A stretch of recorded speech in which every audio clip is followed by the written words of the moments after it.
ತನ್ನ ಎತ್ತರವಾದ ಗುಣದಿಂದ ಮಾತ್ರ ಮನುಷ್ಯ ಎತ್ತರವಾದ ಸ್ಥಾನಕ್ಕೇರಲು ಸಾಧ್ಯ. ಶಿಖರದ ತುದಿಯಲ್ಲಿ ಕೂತ ಮಾತ್ರಕ್ಕೆ ಕಾಗೆ ಗರುಡನಾಗಲು ಸಾಧ್ಯವೇ? ಗತಕಾಲದ ಶೋಕವಾಗಲಿ ಭವಿಷ್ಯದ ಚಿಂತೆಯಾಗಲು ನಿನ್ನನ್ನು ಬಾಧಿಸದಿರಲಿ. ವರ್ತಮಾನದಲ್ಲಿ ಏನು ಮಾಡಬೇಕೋ ಅದರ ಬಗ್ಗೆ ಆಲೋಚನೆ ಮಾಡು. ಯಾವ ಮನುಷ್ಯನು ತನ್ನ ಗುಟ್ಟಿನ ವಿಷಯಗಳನ್ನು ಎಲ್ಲರೆದುರಿಗೆ ಹೇಳಿಕೊಳ್ಳುತ್ತಾನೋ ಅವನು ಇರುವೆಯ ಗೂಡಲ್ಲಿ ಹಾವು ಸಿಕ್ಕಿದಂತೆ ಸಾಯುತ್ತಾನೆ. ಒಬ್ಬ ಮನುಷ್ಯನ ಸಂಪ್ರದಾಯ ಮತ್ತು ನಡತೆ ಅವನ ಕುಲವನ್ನು ಹೇಳುತ್ತದೆ. ಅವನ ಮಾತು ಯಾವ ದೇಶವನೆಂದು ಹೇಳುತ್ತದೆ. ಬೇರೊಬ್ಬರನ್ನು ಕಂಡಾಗ ತೋರಿಸುವ ಉತ್ಸಾಹ ಸಡಗರ ಅವನ ಮೇಲಿರುವ ಸ್ನೇಹವನ್ನು ತೋರಿಸುತ್ತದೆ. ಕೆಲಸ ಚಿಕ್ಕದಾಗಲಿ ದೊಡ್ಡದಾಗಲಿ ಆರಂಭದಿಂದಲೂ ಶ್ರದ್ಧೆಯಿಂದಲೂ ಸಂಪೂರ್ಣ ಶ್ರಮವಹಿಸಿ ಮಾಡಬೇಕು. ಕೆಟ್ಟ ಹೆಂಡತಿ, ಮೋಸಗಾರ ಮಿತ್ರ, ವಿಧೇಯನಲ್ಲದ ಸೇವಕ ಮತ್ತು ಹಾವುಗಳಿರುವ ಮನೆಯಲ್ಲಿ ವಾಸ ಇವೆಲ್ಲವೂ ಮನುಷ್ಯನನ್ನು ಜೀವಂತ ಸಮಾಧಿಯನ್ನಾಗಿಸುತ್ತದೆ. ಶಕ್ತಿವಂತನಿಗೆ ಯಾವುದು ಭಾರ, ಪ್ರಯಾಣಿಕನಿಗೆ ಯಾವುದು ದೂರ, ಒಳ್ಳೆಯ ವಿದ್ಯಾವಂತನಿಗೆ ಯಾವುದು ವಿದೇಶ, ಒಳ್ಳೆಯ ಮಾತುಗಳನ್ನಾಡುವವನಿಗೆ ಯಾರು ಅಪರಿಚಿತನು. ಪುರುಷನು 3 ವಿಷಯಗಳಲ್ಲಿ ಸದಾ ತೃಪ್ತನಾಗಿರಬೇಕು: ಹೆಂಡತಿ, ಊಟ ಮತ್ತು ಹಣ. 3 ವಿಷಯಗಳಲ್ಲಿ ಸದಾ ಅತೃಪ್ತನಾಗಿರಬೇಕು: ವಿದ್ಯೆ, ತಪಸ್ಸು ಮತ್ತು ದಾನ. ಕಾಮಕ್ಕಿಂತ ದೊಡ್ಡ ರೋಗ ಮತ್ತೊಂದಿಲ್ಲ, ಮೋಹಕ್ಕಿಂತ ವೈರಿಗಳಿಲ್ಲ. ಕೋಪಕ್ಕೆ ಸಮನಾದ ಬೆಂಕಿಯಿಲ್ಲ, ಜ್ಞಾನಕ್ಕೆ ಸಮನಾದ ಪರಮಸುಖ ಮತ್ತೊಂದಿಲ್ಲ. ನೇರವಾಗಿ ಮಾತಾಡುವವರಿಗೆ ಶತ್ರುಗಳು ಜಾಸ್ತಿ, ಸುಳ್ಳು ಹೇಳುವವರಿಗೆ ಮಿತ್ರರು ಜಾಸ್ತಿ, ಸ್ವಾರ್ಥಕ್ಕಾಗಿ ಚಂದದ ಮಾತುಗಳನ್ನು ಆಡುವವರು ಜಾಸ್ತಿ, ನಿಸ್ವಾರ್ಥ ಮನಸ್ಸಿನವರಿಗೆ ನೋವು ಜಾಸ್ತಿ.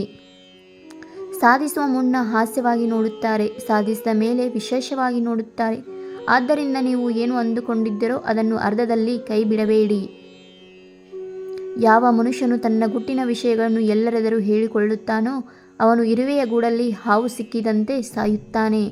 ಎಲ್ಲಿ ಹಣವಿರುತ್ತದೋ ಅಲ್ಲಿ ಮಿತ್ರ, ಎಲ್ಲಿ ಹಣವಿರುತ್ತದೋ ಅಲ್ಲಿ ಬಾಂಧವರು, ಎಲ್ಲಿ ಹಣವಿರುತ್ತದೋ ಅಲ್ಲಿ ಯಶಸ್ಸು. ಹಣವಿದ್ದವನು ಎಲ್ಲರನ್ನೂ ಆಕರ್ಷಿಸುತ್ತಾನೆ, ಹಣವಿದ್ದವನು ಮಾತ್ರ ಈ ಪ್ರಪಂಚದಲ್ಲಿ ಜೀವಿಸುತ್ತಾನೆ.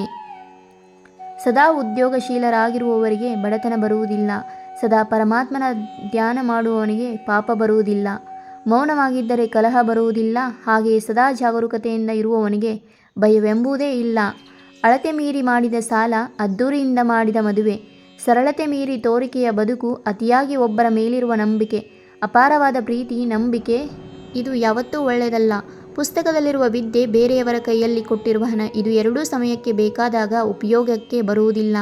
ಅತಿಯಾದ ರೂಪ ಸೀತೆಗೆ ಮುಳುವಾಯಿತು, ಅತಿಯಾದ ಗರ್ವ ರಾವಣಿಗೆ ಕೇಡುಂಟು ಮಾಡಿತು, ಅತಿಯಾದ ದಾನ ಬಲಿಯನ್ನು ನಾಶ ಮಾಡಿತು. ಆದುದರಿಂದ ಯಾವುದೂ ಅತಿಯಾಗಬಾರದು. ಹಣವಿಲ್ಲದ ಪುರುಷನನ್ನು ವೇಶ್ಯೆ ತೊರೆಯುತ್ತಾಳೆ, ಸೋತ ರಾಜನನ್ನು ಪ್ರಜೆಗಳು ತೊರೆಯುತ್ತಾರೆ, ಹಣ್ಣು ಬಿಡದ ಮರವನ್ನು ಪಕ್ಷಿಗಳು ತೊರೆಯುತ್ತದೆ. ಪ್ರಪಂಚದಲ್ಲಿ ಎಲ್ಲರೂ ಲಾಭವನ್ನೇ ನೋಡುತ್ತಾರೆ. ಎಲ್ಲಿಯವರೆಗೆ ನಮ್ಮಲ್ಲಿ ಜನರಿಗೆ ಬೇಕಾದದ್ದು ಇದೆಯೋ ಅಲ್ಲಿಯವರೆಗೆ ಮಾತ್ರ ನಮಗೆ ಬೆಲೆ. ಮನಸ್ಸಿನಲ್ಲಿ ಚಿಂತಿಸದ ಕೆಲಸದ ಬಗ್ಗೆ ಯಾರೊಂದಿಗೂ ಮಾತನಾಡಬಾರದು. ರಹಸ್ಯ ಮಂತ್ರಗಳನ್ನು ರಕ್ಷಿಸಿಡುವಂತೆ ಅದನ್ನು ಕಾರ್ಯರೂಪಕ್ಕೆ ತರಬೇಕು. ಕೋಪದಿಂದಾಗುವ 3 ಅನಾಹುತಗಳೆಂದರೆ ಕೆಟ್ಟ ಮಾತು, ಧನಹಾನಿ, ದುಷ್ಟ ಶಾಸನ. ಯಾವುದೇ ಕಾರ್ಯವನ್ನು ಆರಂಭಿಸುವಾಗ ಅದರ ಸಂಪೂರ್ಣ ಆಗುಹೋಗುಗಳನ್ನು ಮೊದಲೇ ಚಿಂತಿಸಿರಬೇಕು. ಸಣ್ಣ ತಪ್ಪುಗಳನ್ನು ಸಹಿಸಬೇಕು, ಸ್ವಲ್ಪ ಏಳಿಗೆಯಾದರೂ ಸಂತೋಷ ಪಡಬೇಕು. ಪ್ರತ್ಯಕ್ಷವಾಗಿ ಹೆಚ್ಚು ಉಪಕಾರ ಮಾಡಿದವರನ್ನು ಆತ್ಮೀಯತೆಯಿಂದ ಗೌರವಿಸಬೇಕು. ಶಿಕ್ಷಣ ಅತ್ಯುತ್ತಮ ಗೆಳೆಯ. ಮನುಷ್ಯನಿಗೆ ಎಲ್ಲೆಡೆ ಗೌರವ ಸಿಗುತ್ತದೆ. ಪ್ರಕೃತಿ ಕೋಪಃ ಸರ್ವ ಕೋಪೇಭ್ಯೋ ಗರೀಯಾನ್. ಪ್ರಕೃತಿ ಕೋಪವು ಇತರ ಎಲ್ಲ ಕೋಪಕ್ಕಿಂತಲೂ ದೊಡ್ಡದು. ಕುಡುಕನಿಗೆ ಹೇಗೆ ಒಳ್ಳೆಯದೋ ಕೆಟ್ಟದ್ದು ಗೊತ್ತಾಗುವುದಿಲ್ಲವೋ ಅದೇ ರೀತಿ ಒಬ್ಬ ಸ್ವಾರ್ಥ ಆಸೆಗಳ ಸಾಧಕನಿಗೆ ಸರಿ ಕೆಟ್ಟದ್ದು ಗೊತ್ತಾಗುವುದೇ ಇಲ್ಲ.